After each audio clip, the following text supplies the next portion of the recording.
Assalamualaikum warahmatullahi wabarakatuh.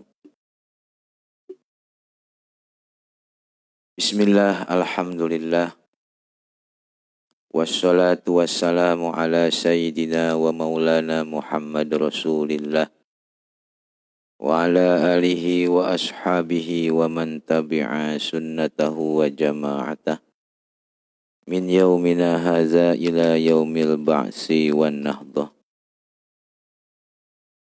Rabbi shrah li sadri wa yassir li amri wahlul 'uqdatam min lisani yafqahu qawli.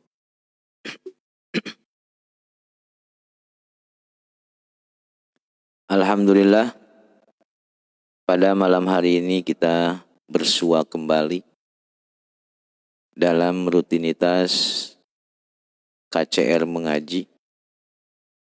Mudah-mudahan perkumpulan kita senantiasa perkumpulan yang selalu dalam naungan Allah Subhanahu wa ta'ala. Keridhaan Allah Subhanahu wa ta'ala, juga kesejahteraan bagi kita yang sama-sama berjalan atas apa yang menjadi perintah Allah Subhanahu wa ta'ala. Sholawat dan salam semoga Allah limpahkan kepada Nabi kita, Nabi Muhammad sallallahu alaihi wasallam. Keluarganya, sahabatnya, mudah-mudahan kita semua senantiasa menjadi umat yang terbaik. Umat yang selalu menjalankan sunnah-sunnahnya. Umat yang tidak akan pernah lupa atas jasa para ulama. Orang-orang soleh yang telah membawa pengetahuan agama di hadapan kita. Sehingga setidaknya ini menjadi kurangnya beban kita untuk masa depan anak cucu kita, yang kalau misalkan kita berada di masa yang dulu, sudah barang tentu beban ini begitu berat. Tapi sekarang tugas kita adalah tinggal memelihara, tinggal melestarikan, yang terakhir kita mengamalkan. Yang paling terakhir, semua kita serahkan ke hadirat Allah Subhanahu wa ta'ala. Diterima atau tidak, yang penting ikhtiar kita selama ini itu sesuai dengan apa-apa yang telah dicontohkan oleh Rasulullah. Kawan-kawan yang berbahagia, malam minggu ini kita menyisihkan waktu. Malam minggu ini tidak sebiasanya kita nongkrong. Malam minggu ini biasanya kita bercengkrama, bersilaturahim, tegur sapa di suatu tempat. Tapi alhamdulillah malam hari ini kita berkumpul, kita saling sapa, kita ngobrol dalam bingkai KCR mengaji. Dan ini adalah sebaik-baik perkumpulan. Walaupun secara zahir kita berkumpul di dunia maya. Secara zahirnya kita berpisah-pisah, berbeda-beda tempatnya, tapi kita hatinya satu. Dalam bingkai keagamaan, tiada lain semata mencari keridhaan Allah Subhanahu wa ta'ala. Kalau dulu Nabi Muhammad sallallahu alaihi wasallam, suatu waktu Nabi Muhammad berada di suatu masjid. Kemudian Nabi Muhammad dihadapkan pada dua pilihan. Pilihan pertama, ada satu kelompok manusia yang di dalamnya sedang membahas keagamaan. Kemudian di pojok yang lain ada sekelompok manusia yang sedang berzikir kepada Allah. Kata Nabi Muhammad, semuanya baik. Tapi Nabi Muhammad memilih berkumpul dengan orang-orang yang sedang membahas pembahasan keagamaan. Karena pembahasan keagamaan ini sesuatu yang harus sesegera mungkin dibahas, diaktualisasikan. Kemudian, dan memang kita bukan siapa lagi kalau bukan kita. Begitu. Pun juga kita malam hari ini berkumpul pada suatu kumpulan dengan cara online, ini juga insya Allah adalah perkara yang baik. Walaupun di zaman Nabi Muhammad itu tidak ada yang namanya online. Ya, Nabi Muhammad pernah bikin TikTok? Tidak. Nabi Muhammad tidak pernah berbuat apa-apa. Nabi Muhammad tidak punya akun Facebook. Nabi Muhammad tidak punya Instagram. Tidak punya Twitter. Bukan YouTuber. Saya yakin Nabi Muhammad kalau bikin YouTube, wah udah ngalahin Raffi Ahmad. Ya, begitu. Baik, jadi alhamdulillah kita berkumpul kembali. Mudah-mudahan perkumpulan ini selalu dalam naungan rahmatnya Allah Subhanahu wa Ta'ala. Malam hari ini kajiannya adalah fawaid wudu atau fawaid fil wudu. Kalau kita mau jabarkan mengenai faidah-faidah wudu. Manfaat-manfaat wudu atau faidah-faidah wudu ini sangat dijelaskan dan sangat terang.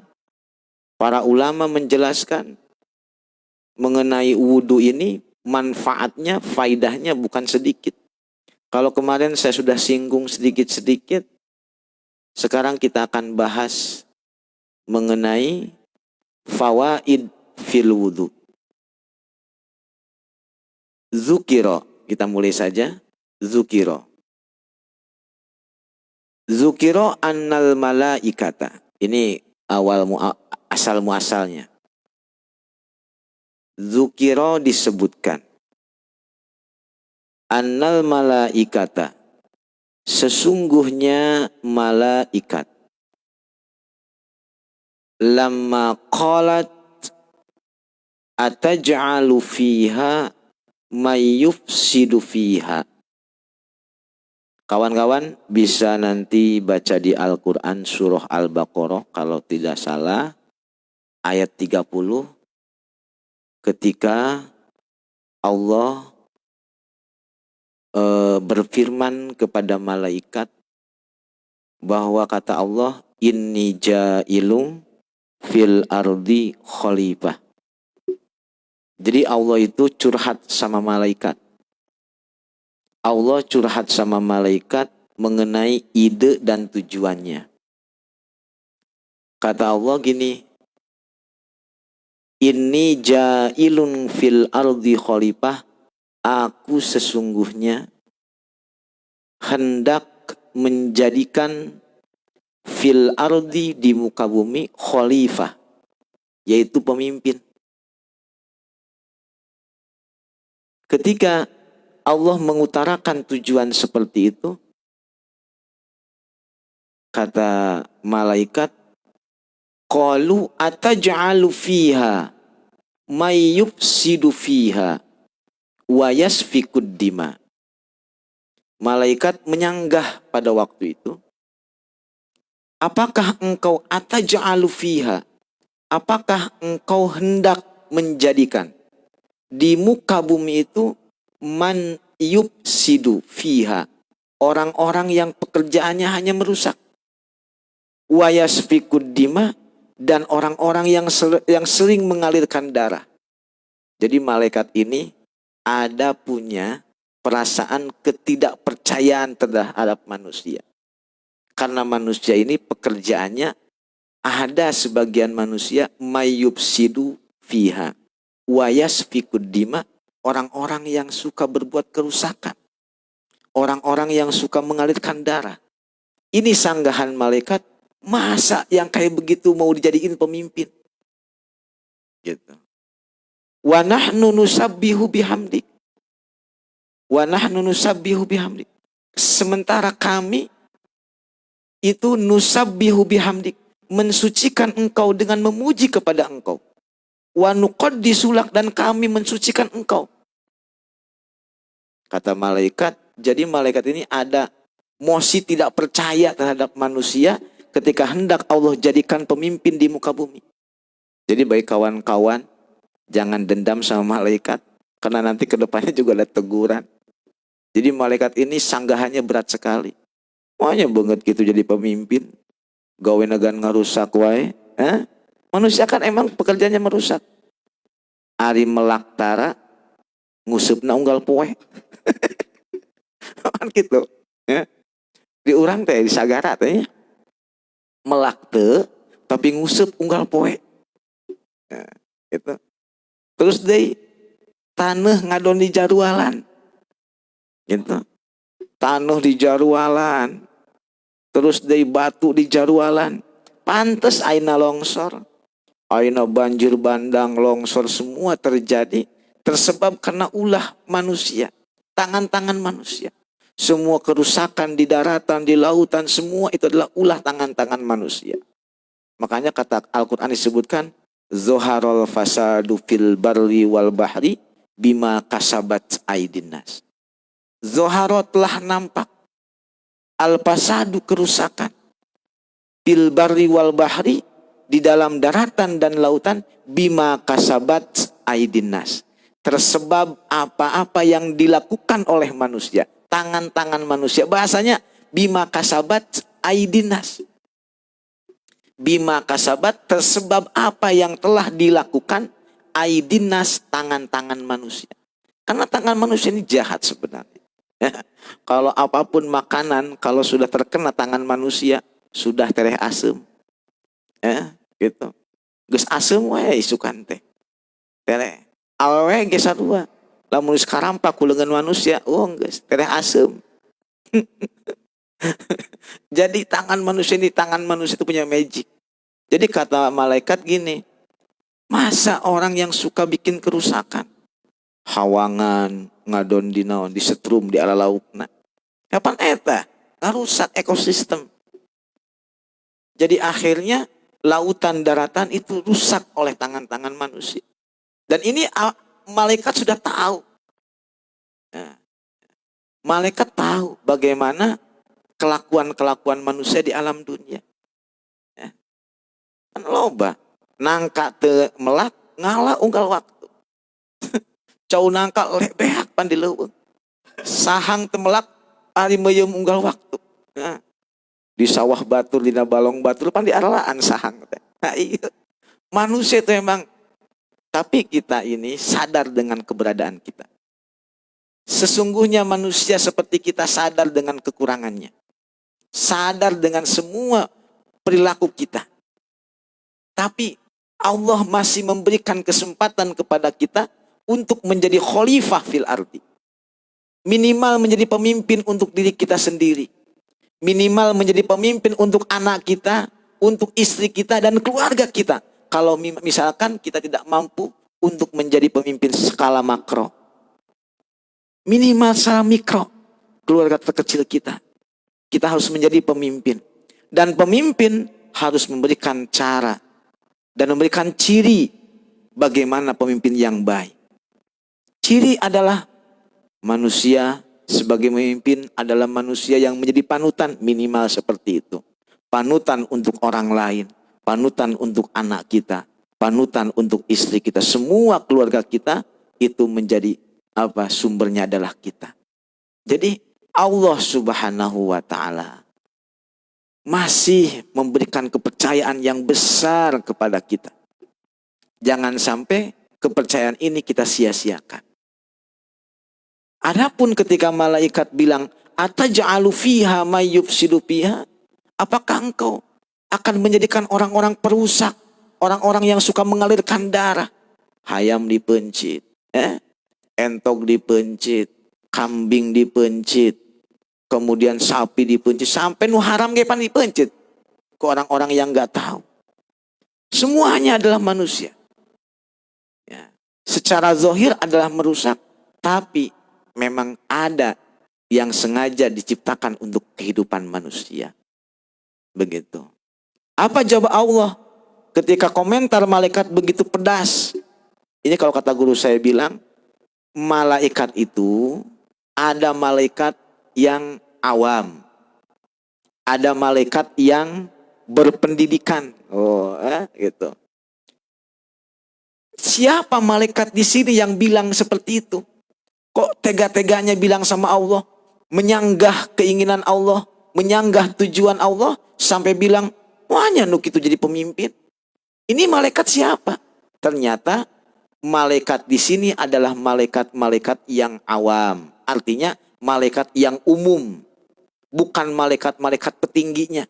Semisal Jibril, Mikail, Israfil, Azrail, gitu. Itu malaikat-malaikat yang menjadi pentolannya. Tidak mungkin sederajat malaikat Jibril yang berpendidikan, dia mampu bilang seperti itu, tidak mungkin. Karena dia tahu etika dan tahu pengetahuan, tidak mungkin akan bilang seperti itu.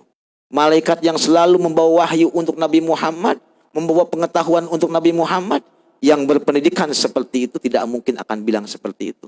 Ternyata malaikat di sini adalah malaikat yang umum. Emang ada? Ada. Ada malaikat yang punya tingkatannya begini, ada malaikat yang sama dengan kita. Ada manusia yang biasa, ada pejabatnya, ada rakyatnya, begitu. Jadi malaikat di sini bukan malaikat yang seperti malaikat Jibril yang akan bilang seperti ini. Begitu. Jadi kawan-kawan yang sama-sama mendengarkan streaming ini, malaikat di sini bisa bilang menyanggah keinginan dan tujuan Allah ini adalah malaikat awam. Lalu jawab Allah apa? Qala inni a'lamu ma la ta'lamun. Sesungguhnya aku lebih tahu apa yang kamu tidak tahu, kata Allah. Jadi malaikat geus cicing tong loba omong. Kumaha kuring we, anjeun moal nyaho naon anu kuring leuwih nyaho. Anjeun moal nyaho naon. Cek Allah nyarios kada malaikat. Akhirnya malaikat apa?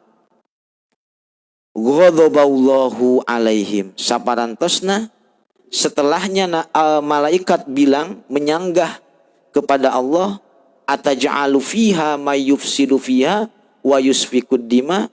Ghadaba. Allah benci. Allah murka alaihim kepada malaikat. Fa'ahlaka ba'dan. Maka Allah merusak sebagian malaikat. Wataba ala ba'din. Allah menerima tobat sebagian malaikat. Minhum munkarun wa nakirun. Sebagian yang diterima tobatnya oleh Allah adalah malaikat munkar sareng malaikat nakir.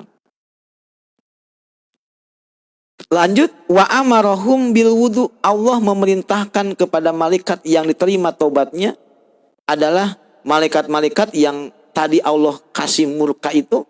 Kata Allah, kalian semua segera wudu. Wa amarahum bil wudu. Diperintahkan oleh Allah untuk segera berwudu. Min aini tahtil arsy. Daripada air sumberan di bawah kerajaan Allah, yaitu arasy. Jadi sengaja Allah berikan air sumberan di bawah arasnya Allah. Itu air sumberan untuk digunakan wudunya malaikat. Fasalla bihim Jibrilu raqatain. Maka malaikat Jibril menjadi imam pada waktu itu, sholatnya 2 rakaat. Jadi setelah wudu, akhirnya sholat diimami oleh malaikat Jibril, sholatnya 2 rakaat. Inilah asal muasal wa fahaza aslul wudu wa sholatil jamaah. Ini adalah asal muasalnya ada wudu dan asal muasalnya ada berjamaah. Ya. Jadi kawan-kawan yang berbahagia, kita tahu kalau kemarin kita bahas bahwa wudu itu adalah perbuatan bentuk malaikat yang ketika Nabi Muhammad Isra dan Mi'raj melihatnya, kemudian juga bentuk-bentuk malaikat yang bersayap seperti apa, dan ingin diberikan kepada umat Nabi Muhammad, itu hanya sepenggal cerita. Kita lanjutkan bahwa asal muasalnya ada wudu karena Allah murka terhadap malaikat yang sudah menyanggah keinginan Allah, sehingga Allah memerintahkan malaikat untuk berwudu, dilanjutkan dengan sholat berjamaah. Yang menjadi imam pada waktu itu, imamnya adalah malaikat Jibril. Ini permulaan atau asal muasal ada wudu dan asal muasal ada sholat berjamaah. Begitu. Kemudian mengenai fawaid wudu, dihikayatkan, ini ada cerita, ya, ada cerita mengenai perempuan atau istri yang selalu mulazamah atau dawam wudu, ngalanggengkeun wudu. Banyak terapi-terapi orang-orang soleh terdahulu, sekalipun itu perempuan, mereka mau mempertahankan wudunya, kecuali dalam waktu-waktu tertentu, semisal haid atau nifas. Ini dihikayatkan, wahukia, dihikayatkan atau diceritakan, annahu kana fi zamani Isa alaihi salam. Hikayat ini terjadi pada zaman Nabi Isa alaihi salam. Yaitu dihikayatkan ada seorang perempuan yang soleh. Ada perempuan yang soleh. Kalau dulu kita pernah mendengar ada yang namanya wali wanita. Dulu ada cerita mengenai wali seorang wanita namanya Robi'ah Adawiyah. Gitu. Robi'atul Adawiyah. Kalau di kita Robi'atul Adawiyah kadang dipanggilnya Robi'ah. Oh, gitu. Ada bahwa Robi'ah Adawiyah ini cerita seorang wanita sufi yang pernah mengalami spiritual yang maha tinggi dan jarang didapatkan oleh laki-laki. Perempuan saja sanggup untuk mendekatkan diri kepada Allah. Gitu. Apalagi misalkan dalam kondisi-kondisi tertentu, bahkan wanita lebih mudah untuk mendekatkan diri kepada Allah dibanding laki-laki. Banyak kejadian-kejadian yang tak terduga. Sampai suatu waktu, ini sedikit masalah Robi'ah Adawiyah. Jadi Robi'ah Adawiyah ini adalah wanita sufi yang selalu ibadah kepada Allah, yang mahabbah kepada Allah, yang cinta kepada Allah melebihi dirinya. Sampai dalam kondisi tertidur pun sudah barang tentu kondisi terjaga. Dalam kondisi tertidur pun Allah menjaganya dengan mengirimkan malaikat. Sampai suatu waktu Siti Robi'ah Adawiyah atau Robi'ah Adawiyah ini tertidur, ada seorang maling yang ingin mencuri harta bendanya di rumahnya. Sampai pas masuk sudah dikemas barang-barang yang ingin dicuri, ingin keluar ternyata pintunya sudah tertutup. Artinya tidak nampak dalam pandangan si pencuri itu. Kemudian si barangnya itu disimpan lagi, nggak dibawa, nggak digendong, disimpan dulu. Itu pintu yang tadinya tidak terlihat semakin sekarang terlihat. Kemudian si maling ini ambil lagi itu barang, mau dia bawa karena sudah merasa menemukan pintu untuk keluar. Setelah barang curiannya disiapkan untuk dibawa keluar, itu pintu sudah tidak nampak lagi. Disimpan lagi, nampak lagi. Dibawa lagi, tidak kelihatan lagi. Ini kata Allah begini, bahwa kekasih selalu akan terjaga untuk yang dicintainya. Jadi Allah selalu menjaga kekasihnya. Karena Robi'ah Adawiyah ini selalu menjaga kecintaannya kepada Allah dengan berbuat kebaikan-kebaikan. Sampai ketika dia, Robi'ah Adawiyah, tertidur, Allah bagian menjaganya. Maka bagi kalian yang suka mencintai seorang wanita adalah istrinya, jagalah oleh kalian. Ulah imang ngadon ngemples, rubiah hudang, naon ngais budak, salakina ngadon ngaguher hees kerek. Ya. Seorang pecinta itu tidak akan rela meninggalkan yang dicintainya sendirian. Jaga itu. Ya. Jadi akhirnya si pencuri ini nggak jadi untuk maling hartanya Robiah Adawiyah. Begitu. Kita kembali kepada cerita yang terjadi pada zaman Nabi Isa alaihissalam. Ada perempuan yang solihatun, imro'atun solihatun, perempuan yang soleh. Faja'alat al-ajin fit tanur. Si perempuan ini punya kebiasaan membuat adonan roti. Artinya membuat roti, kemudian dibikin adonan, nanti akan disimpan di suatu yang disebut, kalau orang Sunda bilang, tempat memasaknya, tempat menjadikan kuehnya. Lamun di urang mah disebutna pawon atau napi hawu gitu, ya. Jadi si adonan roti ini disimpan kalau zaman sekarang mah di tempat masak itu ya. Ya, zaman gas kalau sekarang. Kalau dulu zaman pakai kayu bakar, anu disebut pawon atau hawu begitu. Si adonan disimpan di atasnya pawon itu. Kemudian setelah menyimpan itu, wa ahromat ila sholat. Si perempuan soleh ini kemudian berdiri takbiratul ihram melaksanakan sholat. Faja'aha mangka teka ing imro'ah sopo iblisu iblis.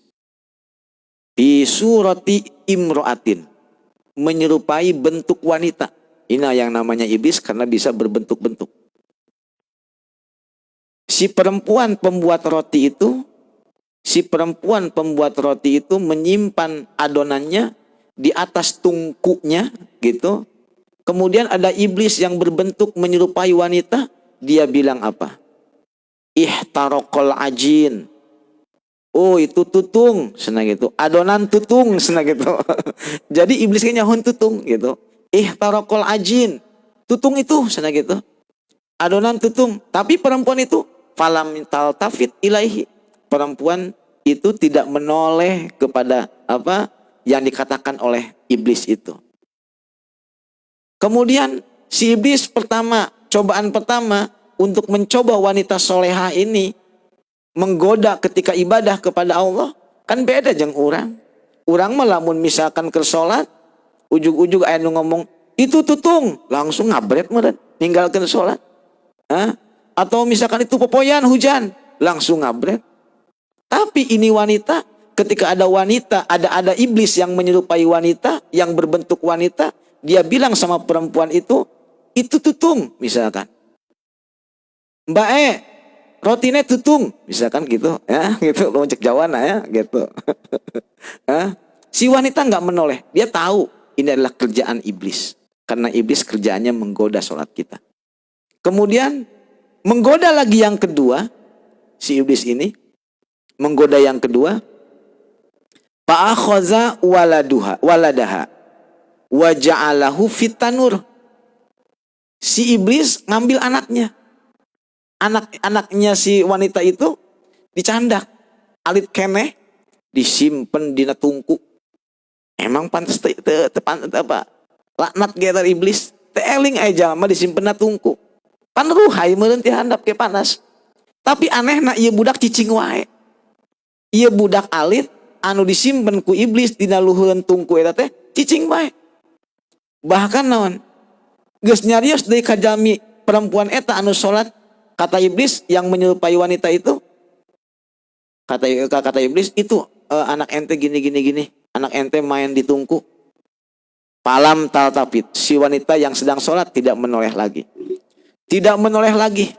Gitu. Sampai ketiga kalinya si perempuan ini sedang salat, suaminya datang. Setelah suaminya datang, melihat anaknya sedang bermain di tungku.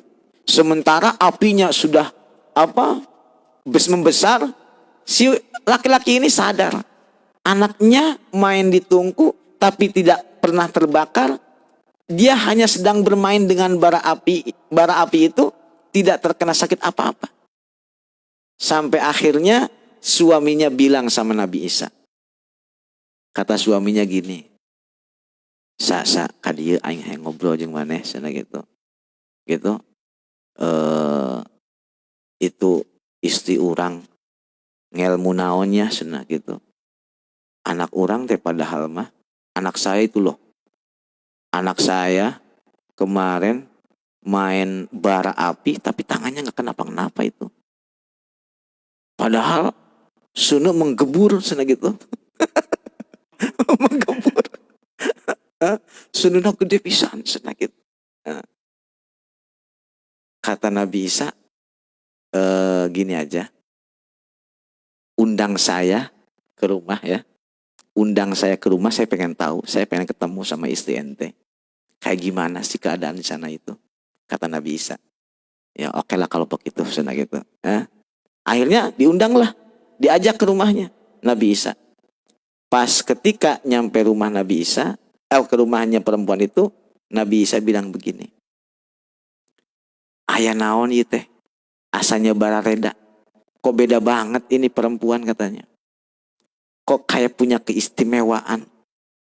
Saya tahu bahwa iblis senantiasa menggoda wanita-wanita yang sedang sholat. Kertes sholat wege digoda pan aya awe mah. Perempuan itu memang Masya Allah. Setiap setiap bukan jengkal lagi. Setiap apa yang ada dalam dirinya itu semua dengan godaan. Apalagi kalau perempuan sedang sholat, semuanya godaan. Semuanya godaan. Makanya kata Nabi Isa, apa gerangan yang menjadikan dikau seperti ini? Anak engkau bermain bara api tapi selamat. Dijawablah oleh wanita itu, ya ruhallah. Ya ruhallah ma ahdastu illa watawaddatu. Tegaduh naon sim kuring mah. Kuring mah sanes titisan wali cenah gitu.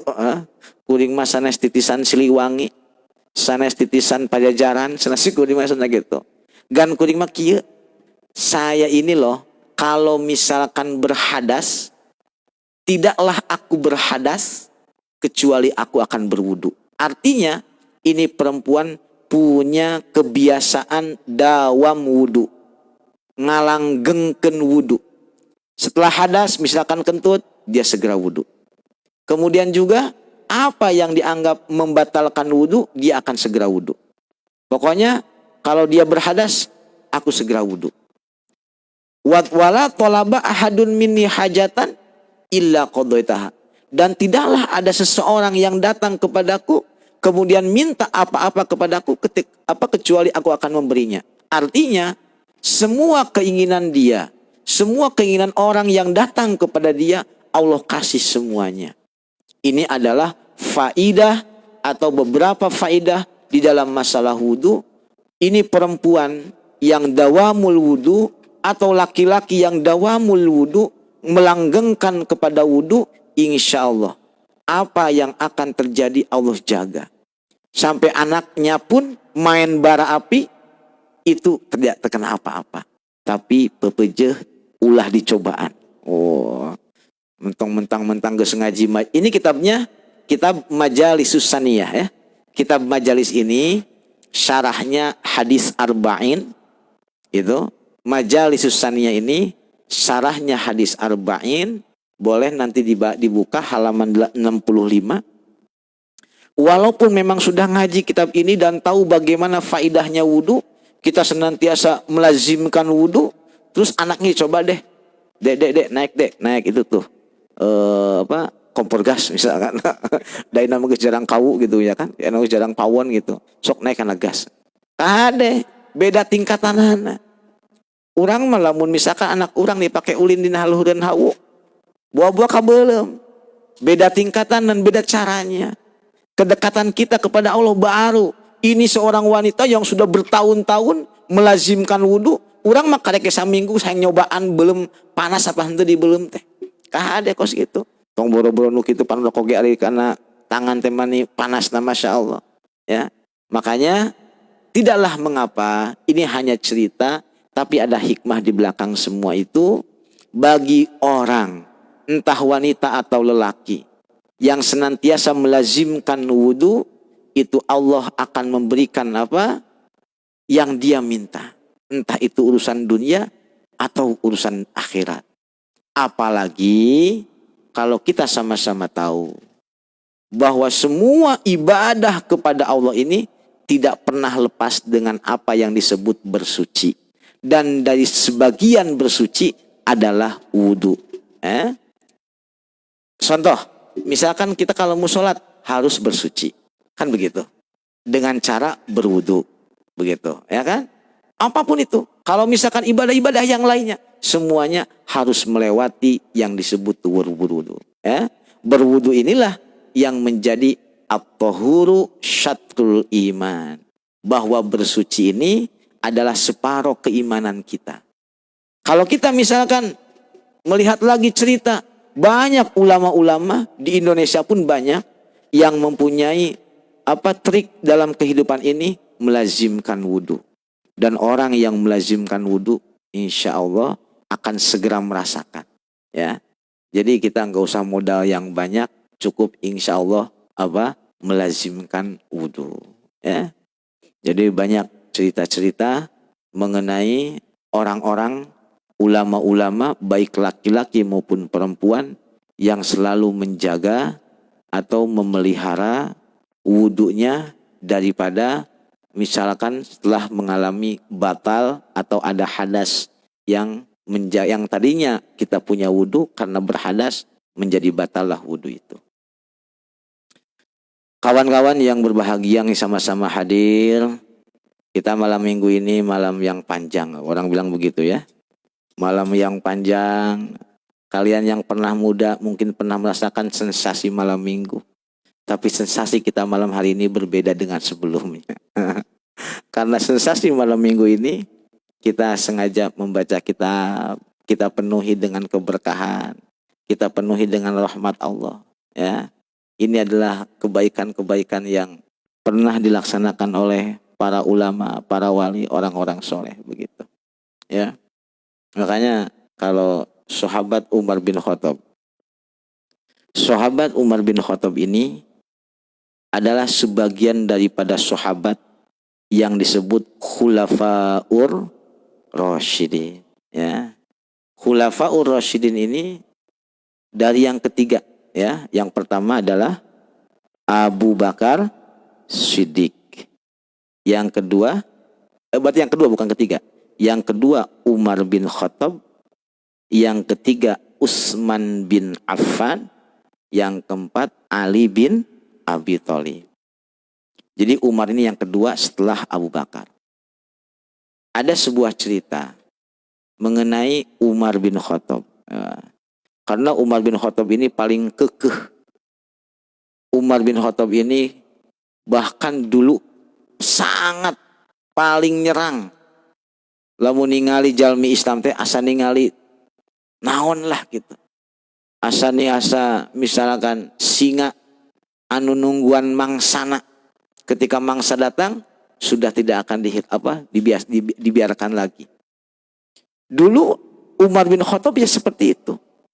Ketika melihat orang Islam itu gemesnya Masya Allah. Geus hayang nakol wae. Tapi apa? Nabi Muhammad pernah berdoa meminta kepada Allah, ya Allah, muliakanlah agama Islam ini di antara dua Umar ini. Jadi dulu itu ada dua Umar, namanya yang pertama Umar bin Khattab, yang keduanya Umar bin Hisham. Ada yang tahu siapa Umar bin Hisham? Umar bin Hisham itu Abu Jahal. Jadi Abu Jahal itu nama aslinya ya Umar bin Hisham. Oh, enggak. Bukan Abu Janda ya. Jadi yang abu-abu gitu ya, janganlah ya. Artinya gini, oh boga gaduh putra, namina Umar bin Hisam we lah gitu. Beda orang Arab, segala yang kos Arab we gitu misalkan. Dinamian Umar bin Hisam. Tujuannya ya Abu Jahal. Sebenarnya secara nama tidak jadi masalah. Nama Umar adalah nama banyak orang yang soleh. Kemudian Hisam juga banyak orang yang soleh. Tapi ketika disebut Umar bin Hisam, orang akan berpikir yang disebut Abu Jahal. Jadi Abu Jahal itu nama aslinya bagus loh, keren. Umar bin Hisam. Sebutannya Abu Jahal. Bapaknya bodoh gitu. Jadi biang bodoh itu dirinya kabeh gitu. Begitu. Nabi Muhammad berdoa sama Allah, ya Allah muliakanlah Islam ini antara salah satu Umar dua ini. Ternyata Allah memilih Umar bin Khattab. Dan terbukti di zaman Umar bin Khattab ini semua kejayaan Islam itu berada. Ya. Dan semua keagungan Islam itu ada di zaman Umar bin Khattab. Begitu. Bahkan sebagian keanehannya Umar bin Khattab 10 meter ke hareup itu jurig lumpat. Yang namanya iblis, yang namanya iblis atau jin kafir, lamun ningali Umar geus aya katingali misalkan. Ya. Umar geus katingali nuju papa, itu setan geus lompat langsung. Ya. Pan urang mah teu di teangan urang mah. Ku setan di teangan kangen. Nah, mana sana ya? Mang Opik. Mana Mang Opik tekan dia sana gitu. Ditungguan ari Umar bin Khattab mah karek ningali lempang we setan langsung mangpret gitu. Ya, langsung mangpret gitu itu Umar bin Khattab gitu. Makanya punya keistimewaan. Umar bin Khattab itu orang yang memang unik dalam kehidupannya. Bahkan saya pernah baca dalam sejarah suatu waktu Umar bin Khattab ini didatangi waktu beliau menjadi gubernur. Kata orang-orang di situ, wahai Amirul Mukminin, wahai Amirul Mukminin, itu loh Sungai Nil teh geuning teu ngocor deui cenah gitu. Biasa nama lamun teu ngocor kitu kudu aya wadal cenah gitu. Kudu aya wadal eta saur tetua atau yang dituakan oleh sekelompok manusia pada zaman itu bilang sama Umar bin Khattab, ini mah harus ada wadal gitu, tumbal gitu. Dan tumbalnya itu wanita yang cantik. Dan ini tradisi seperti ini berlaku zaman dulu. Zaman-zaman jahiliyah ini kalau wanita yang cantik itu suka dijadikan tumbal. Gitu, ya. Dari zaman dulu terjadi. Ini yang disebut zaman-zaman kegelapan, zaman-zaman kejahiliyah itu karena wanita yang mestinya dijaga ini malah dihanguskan, dibinasakan. Ini kan gak masuk akal. Makanya ketika Islam datang menawarkan dengan cara mengagungkan, memuliakan Islam, memuliakan wanita, itu Islam menjadi agama yang bertahan sampai sekarang. Ya. Kalau dulu wanita sering dikubur hidup-hidup karena merasa hina kalau punya anak perempuan. Tapi ketika Islam datang, Islamlah yang muliakan, pertama yang muliakan wanita. Kalau dulu wanita suka dijadikan alat apa? Alat politiknya laki-laki untuk mendapatkan kekuasaan. Kalau sekarang Islam memuliakan wanita. Jangan sampai wanita sendiri yang menghinakan dirinya. Karena Islam sudah memuliakan wanita dengan caranya. Dengan memberikan peluang yang besar. Ya. Sekarang bagaimana perempuan diberikan porsi yang hampir sama dengan laki-laki. Jangan sampai kesempatan ini yang mestinya menjadi ladang ibadah untuk wanita membantu suaminya itu digunakan untuk hal-hal yang tidak baik. Ya. Jadi Islam sudah memberikan porsi yang besar untuk wanita walaupun memang sebaiknya wanita di dalam rumah atau misalkan dalam perusahaan yang tidak berkumpul dengan laki-laki. Tapi memang kenyataannya sekarang sudah menjadi zaman yang seperti ini dan sulit untuk kita merubahnya. Mudah-mudahan Allah memaafkan saja. Ini jadikanlah untuk modal yang besar ibadah oleh wanita ini untuk kemuliaan keluarga dan kemuliaan Islam. Begitu. Ya. Jadi Islam sudah memuliakan wanita. Sampai saya pernah bercerita bahwa Umar bin Khattab ini pernah di depan Ka'bah diperhatikan oleh seorang sahabat. Dia kelihatan sedang tertawa, terbahak-bahak, ngagak-gak itu Umar bin Khattab deh. Tertawa lepas pokoknya. Kemudian di satu waktu Umar bin Khattab menangis sesenggukan. Menangis jadi-jadian. Sampai akhirnya seorang sahabat memberanikan diri kepada Umar bin Khattab. Gerangan apa yang menjadikan engkau seperti itu? Kadang aku melihat engkau menangis dengan sesakit-sakitnya. Kadang engkau tertawa dengan terbahak-bahak. Ini ada apa? Saya kok heran. Tapi orang ini nggak bilang, ya, mudah-mudahan waras deh, nggak bilang begitu. Ya, itu.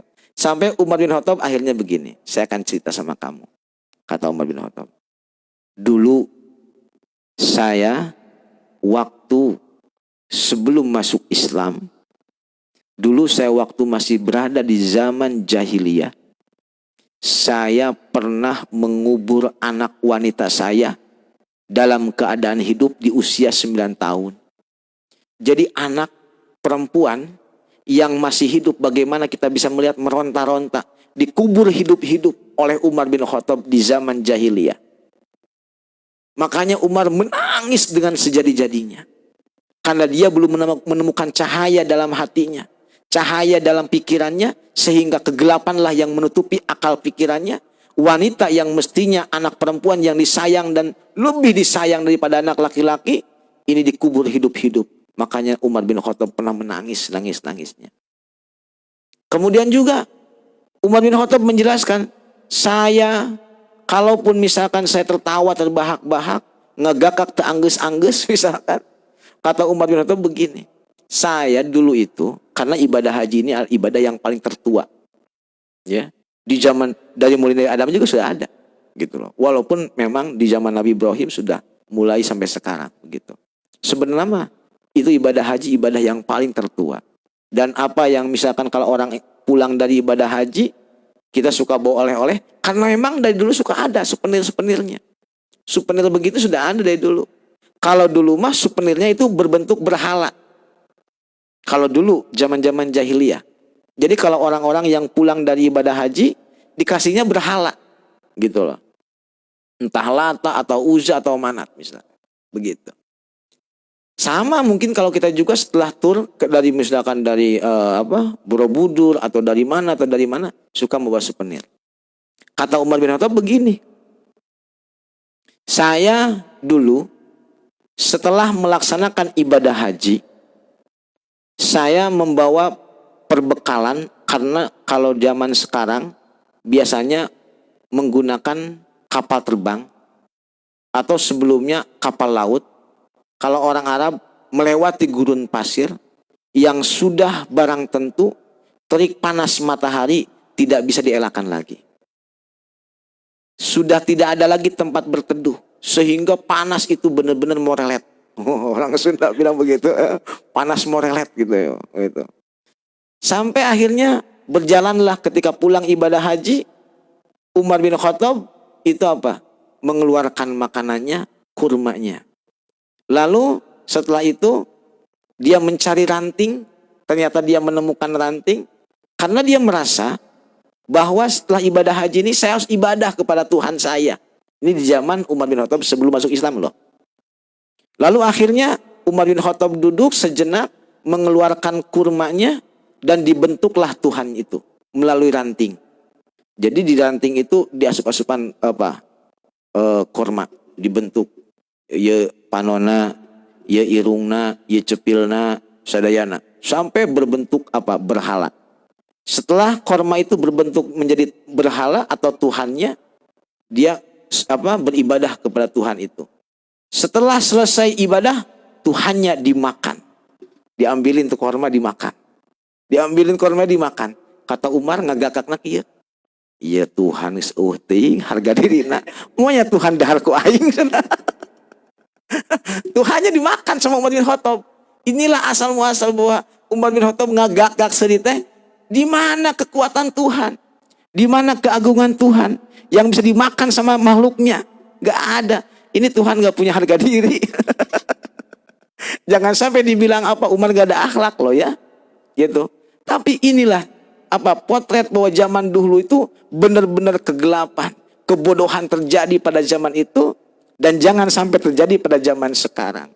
Begitu ya. Jadi Umar bin Khattab Masya Allah banyak cerita mengenai hal-hal yang seperti itu. Ya, jadi Nabi Muhammad ini berdoa yang akhirnya Allah mengabulkan doanya, dimuliakanlah agama Islam dengan Umar bin Khattab, yang mana Umar bin Khattab ini mengalami kemajuan yang pesat dalam bidang keagamaan. Sampai sekarang kita bertahan seperti ini. Ini karena berkah Umar bin Khattab. Gitu. Kawan-kawan yang berbahagia, ya, ini kita sudah di bulan Januari, Februari. Sebentar lagi kita akan masuk bulan Ramadan, ya. Bulan Ramadan ini kita persiapkan dari sekarang. Jangan nunggu nanti, ya. Nanti kita akan bahas mengenai puasa bagaimana, hukum-hukumnya, niatnya bagaimana. Nanti ke depannya setelah hampir mendekati bulan Ramadan. Karena memang kalau kata Imam Ghazali, ya, kalau kata Imam Ghazali bahwa hukumnya wajib untuk mempelajari hukum-hukum ibadah yang sesegera mungkin kita akan lakukan. Apalagi kalau misalkan kita tahu bahwa kita beribadah ini ada beribadah yang sifatnya zahir, ada ibadah yang disebutnya batin. Artinya bahwa ibadah itu bukan hanya secara fisik saja, tapi secara kejiwaan kita harus diibadah dengan cara menghilangkan sifat-sifat yang tercela. Semisal hasud, atau misalkan kita ria, atau misalkan ujub, itu juga adalah hukumnya wajib kita hilangkan dalam diri kita. Jadi mayoritas manusia menganggap hal yang biasa padahal itu luar biasa. Artinya di luar kebiasaan orang-orang baik. Hukum menghilangkan hasud dalam diri kita wajib. Hukum menghilangkan ujub dalam diri kita wajib. Kemudian juga ria, hilangkan, hukumnya wajib. Bukan sunnah lagi. Semisal kita ini punya sifat hasud yang ada dalam diri kita. Kalau dalam kitab disebut, hasud itu izalatu nikmatil ghair. Menginginkan hilangnya nikmat yang dimiliki orang lain dan pindah kepada dirinya. Itu namanya hasud.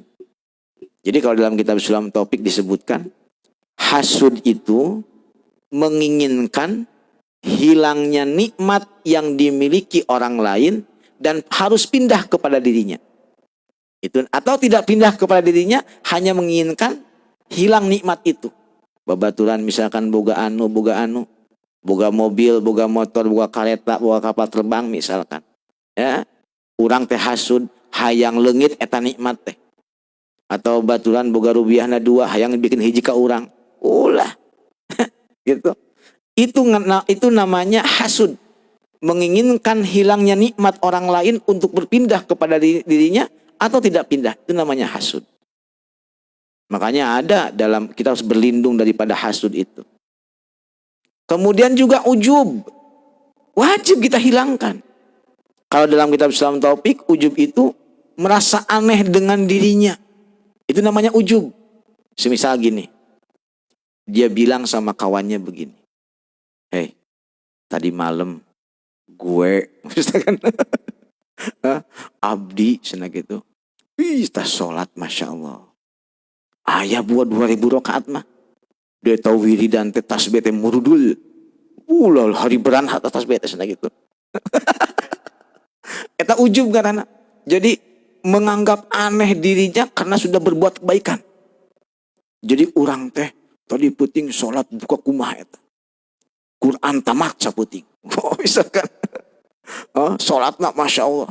Wiridan tasbih gep. Nyawa-nyawa geus parotong tasbih teh. Pada cah sana gitu. Itu urang. Eta ngaran namina ujub. Merasa aneh dengan dirinya karena sudah berbuat baik. Itu nggak boleh. Ya. Kemudian juga ria. Kita berbuat baik ingin dipandang oleh orang lain. Ingin diakui oleh orang lain. Itu juga hal-hal kalau kata Imam Ghazali, hukumnya wajib. Sesegera mungkin kita harus belajar bagaimana cara hal-hal yang demikian ini harus hilang dalam diri kita. Jangan sampai kita tahan dalam diri kita yang akhirnya akan merusak sedikit demi sedikit ibadah kita. Apa guna ibadah kita kalau misalkan masih punya rasa hasud, ujub, kemudian ria? Dan perlu kita tahu bahwa ujub ini Masya Allah rugi 2 kali. Kalau orang bilang sudah jatuh tertimpa tangga. Semisal kita ada kawan kita, ya, ada kawan kita punya itu barang apa yang mungkin berharga menurut kita, kemudian kita hasud, dengki atau iri, sampai kita nggak mau berteman atau punya nilai apa, punya kejelekan, ngejelek dia, naon itu orang itu emang kerjaannya begini, bahkan menjelek-jelekan, sampai akhirnya dia tidak punya apa-apa, tapi selalu menjelekkan orang tersebut. Ini namanya hasud. Suatu ketika dia akan merasakan kebutuhannya sama orang tersebut, tidak akan pernah kita dapatkan. Sampai akhirnya, kalau orang yang demikian, itu akan rugi. Sudah jatuh tertimpa tangga. Tapi ada orang yang bangga dengan kawannya, yang mempunyai kesuksesan, kemajuan, entah bidang agama atau bidang duniawi. Kawannya maju, didorong. Kemudian kita bangga dengan kawan tersebut. Sampai akhirnya kita dibantu oleh dia. Kita berpapasan di jalan, bertemu di jalan. Sampai kita ditanya. Kamana? Badai ka Kuningan. Ayo tuh ngiring. Oh diajak pernah ke Kuningan. Badai masihan ge. Ulah. Terus ulah masihan. Oh kan gitu. Tapi ada kawan kita yang selalu dengki sama kita. Yang selalu hasud sama kita. Pas mau ketemu di jalan. Gitu. Karena selalu menjelekkan dia. Badai ka mana? Ka Kuningan. Abdi ti payunnya. Kan gak diajak tuh. Ini adalah hasil daripada kedengkian-kedengkian. Hasil daripada irinya kita kepada orang lain. Makanya Imam Ghazali bilang wajib hukumnya menghilangkan hal-hal yang seperti ini. Dan terutama kawan-kawan ini masalah fawaid wudu ya. Karena memang berasal dari mensucikan dohir kita. Mensucikan batin kita. Kalau tadi kita mensucikan dohir dengan cara berwudu, ada juga mensucikan batin kita dengan menghilangkan penyakit-penyakit yang merusak hati kita, merusak pikiran kita. Begitu. Ya. Jadi kawan-kawan yang berbahagia, ini malam hari ini mengenai wudu atau cerita bagaimana para ulama yang terakhir begini. Sampai pernah terjadi Nabi Muhammad didatangi oleh malaikat Jibril. Dan malaikat Jibril ini mencontohkan wudunya sampai 3 kali. Membasuh muka 3 kali. Membasuh tangan 3 kali. Karena kalau kemarin kita bahas malam Jumat kemarin bahwa kita kalau misalkan kurang dari 3 kali makruh. Udah gampang. Yang disebut makruh itu yang berlawanan dengan sunnah. Kalau kesunahan ditinggalkan biasanya makruh itu hukumnya. Jadi kalau kita mau tahu naon ari makruh teh? Ari makruh teh setiap sunnah yang ditinggalkan itu namanya makruh.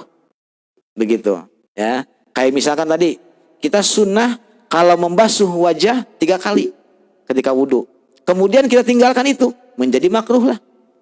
Kalau misalkan sunnah 3 kali kemudian melebihi 3 kali menjadi makruh lah itu. Jadi kalau sunnah ditinggalkan biasanya menjadi makruh. Begitu. Ini bahwa ibadah wudhu itu dicontohkan langsung oleh malaikat Jibril dari mulai membasuh muka sampai membasuh kaki dipraktekkan di depan Nabi Muhammad sampai malaikat Jibril bilang begini, ya Muhammad kum waf'al, ya Muhammadu hai Muhammad kum, berdirilah anda, kamu berdiri dan kerjakan apa yang seperti aku telah kerjakan tadi. Dicontohkan oleh malaikat Jibril langsung. Setelah dikerjakan oleh Nabi Muhammad, sampai malaikat Jibril bilang, berdoalah Asyhadu an la ilaha illallah wahdahu la syarikalah yang kemarin kita baca. Barang siapa orang yang mengamalkan ini, artinya berwudu dengan cara yang seperti ini, membasuh muka 3 kali, tangan 3 kali, semua yang telah kita bahas sebelum-sebelumnya, kata malaikat Jibril begini, kalau ada yang berbuat seperti itu, ya Muhammad, qad ghafarallahu laka, sungguh Allah telah mengampunimu apa yang terdahulu atau yang sudah terlewat. Semua kesalahan-kesalahan, semua perbuatan-perbuatan itu yang sifatnya dosa kecil, Allah ampuni. Ya, jadi tidak menutup kemungkinan bahkan kita yang melakukan wudu dengan cara yang sempurna 3 kali niatnya tidak pernah hilang sampai kita membasuh kaki, insya Allah dosa yang kita telah lakukan itu dari mulai wajah kita, karena sudah barang tentu pandangan kita pernah berbuat maksiat, telinga kita pernah berbuat maksiat, semua anggota tubuh kita pernah maksiat kepada Allah. Kalau kita wudu, insya Allah Allah akan mengampuni itu. Makanya ini adalah terapi yang paling mudah, terapi cara yang paling gampang untuk kita lakukan sekarang.